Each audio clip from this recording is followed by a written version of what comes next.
What's up guys, my name's AJ and today we're going to be reviewing the 2025 Volkswagen Taos.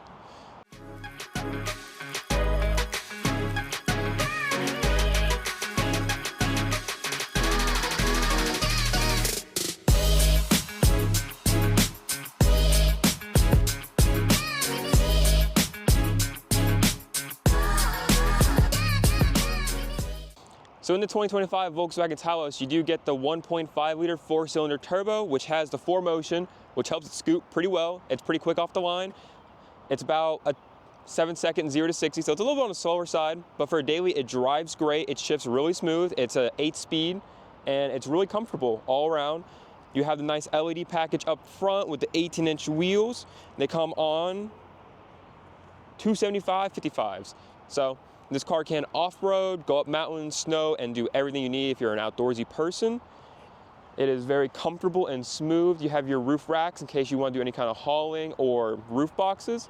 It's got a full panoramic sunroof with an electric shade that closes and covers the whole thing. It's got a beautiful white finish on it, but they do come in multiple colors, but this is the one we ended up getting. It does have the 1.5 liter turbo.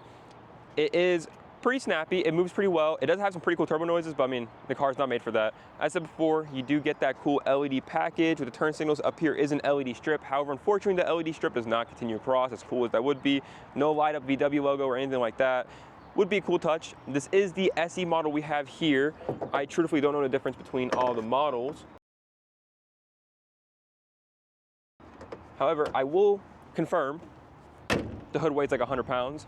The car does drive great. It's pretty smooth. It's comfortable. The all-wheel drive is so helpful in the rain because there's tons of places where, you know, normally you'd be sliding or you'd have a little bit of like, the tires would spin a little bit in the rain, you know. And with this, you just don't get that. It's the 4Motion is great. Every Volkswagen's 4Motion has always been great, and it's something that they carried over really well into this car. And now we'll move on to the trunk. Now the Taos does have a pretty large trunk space. It is pretty spacious. You could fit everything in here, and if need be, you can fold seats down, fold straight down, and I mean, it is a pretty large space. You can crawl right in, and you fit perfectly. So if you have big dogs or any large groceries, everything will fit in perfectly. It does come also with a donut spare. It comes with a crate, and it does not come with the cover. Unfortunately, that's something you do have to buy separately, I presume, but can't really complain too much at the price point these cars are listed at. The rear end, we do have some pretty cool taillights. LED strip that goes all the way across the back, and the VW logo does glow up on the back and the rear at night. It looks very nice, and you have your windshield wiper. And overall, looks really good. Still fake exhaust tips, which I know it's pick and choose for a lot of people. I would have preferred just a real exhaust tip or no fake ones, but you do have to give them credit. It does look really good. So from that, we'll move on to the interior. Now, one thing I will say that is amazing about this interior is with the new upgraded radio, you do get wireless Android Auto, which is a blessing. You no longer have to worry about cables or anything like that. That wasn't as common a thing in older Volkswagens. You do also get a wireless charger for your phone. You get 2 USB-C ports and a 12-volt port. Backed infotainment, you have your usual Volkswagen menus where you can scroll through everything. You have your apps, your sound, your radios, media, same classic Volkswagen things you've always had.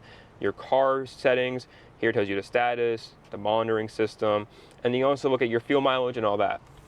Moving on to the dashboard, it is fully electronic with 3 different views. So you can change out all those views. It shows you, and then you can customize the views as well.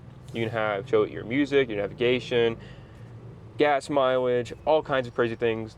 Cars are really advanced now and do all kinds of crazy things. One large gripe that has been universal across the board is the touch sensor climate control. I don't know why they would do this.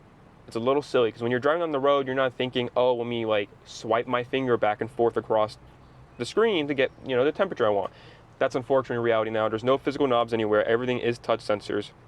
You do, however, have 3-level adjusting heated seats, which is quite nice, honestly. You do have the nice shifter that does light up with an LED at night, so that's a nice touch. The steering wheel, thank God for the 2025 models, are back to physical buttons, which is very nice because no more haptic sensors while you're driving, because that is annoying and just gets in the way and makes life so much harder. You do have the updated now, nice new rearview mirror with the buttons for your garage doors and auto dimming, and it has a compass built into it, which is a nice touch. You do have your classic fold down sun visors with your mirrors still. Turn signals. The turn signals in this car are way too loud in my opinion. They're loud and they're obnoxious and I don't like it. I think that was kind of a blunder on their end. No physical handbrake anymore or foot brake. It is now an electronic button for the handbrake, which is annoying because you have to put it on every time you park the car or else the car screams at you and then it gets a little annoying, but you get used to it. You do have your 4 modes. So you have snow, street, off-road, and then custom. So you can adjust it how you like. And then after that, you'll always have your eco, normal, sport, and adjustable for your street modes.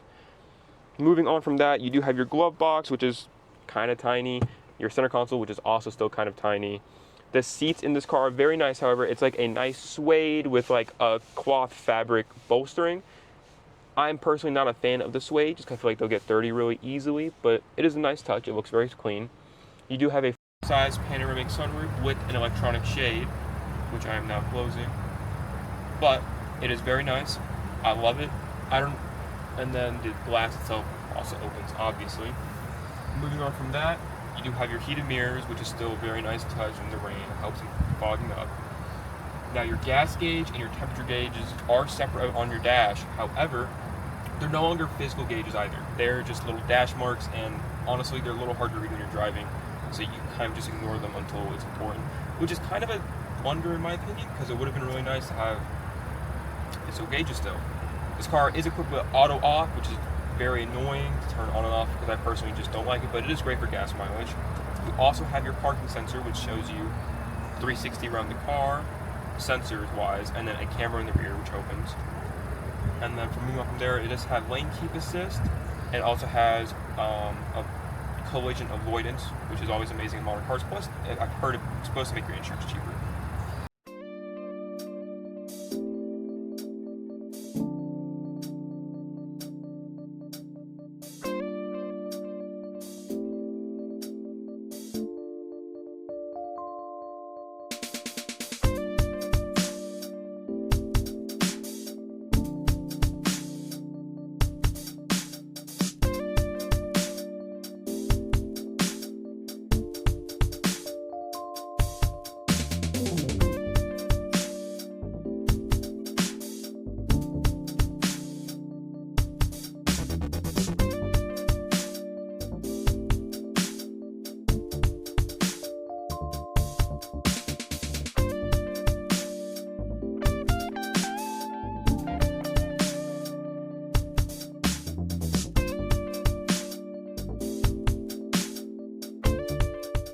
Overall things, would I recommend the Volkswagen Taos?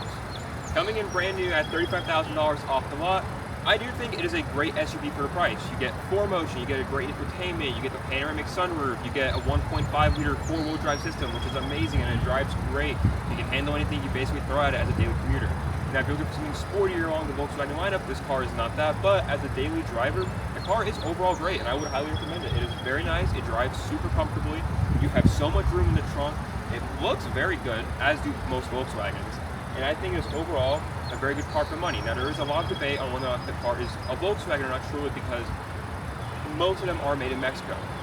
I do believe among the history of Volkswagens made in Mexico, this is one of the best ones they've made. The car drives great and it feels great. The interior doesn't feel cheap, it doesn't feel poorly made, it feels well constructed, and honestly I think it is worth every penny. Now, do I think it is better to get a second-hand one at a cheaper price? Obviously yes, because $35,000 is a lot to pay, but for what you're getting, I do think it's a $35,000 worth car, because I mean, the value is there behind the price. They do back that. And that is the review on the Volkswagen Taos, and I hope you consider one for your future.